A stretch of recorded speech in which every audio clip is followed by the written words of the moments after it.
রাজধানীর বৃষ্টি ও আবহাওয়া পরিস্থিতির আরো খবর নিয়ে আমাদের সাথে যোগ দিচ্ছেন সহকর্মী শাহিদুজ্জামান সাকিব।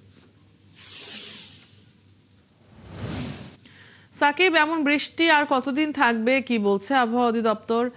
এছাড়া বৃষ্টির কারণে রাজধানীর কোন কোন এলাকায় পানি জমেছে, সড়কের কি পরিস্থিতি দেখছেন, জানাবেন বিস্তারিত।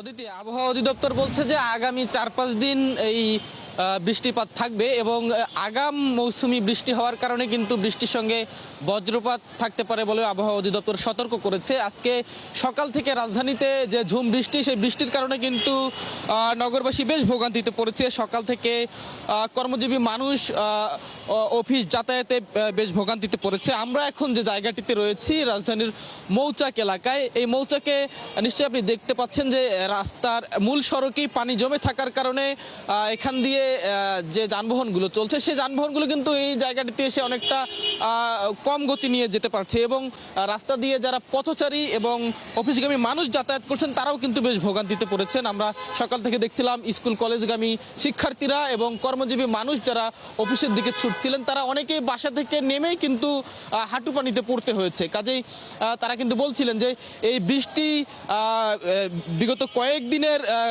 ভ্যাপসা গরম সে আবহাওয়া থেকে কিছুটা মুক্তি দিয়েছে বটে, তবে সেই সাথে কিন্তু নতুন করে ভোগান্তিও যুক্ত হয়েছে।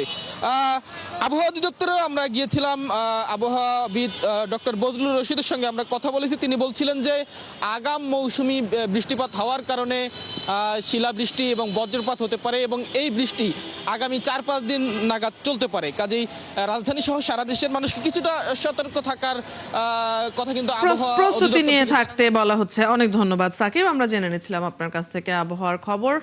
রাজধানীর আবহাওয়ার খবর নিয়ে দর্শক সহকর্মী শাহিদুজ্জামান সাকিব এতক্ষণ যুক্ত ছিলেন।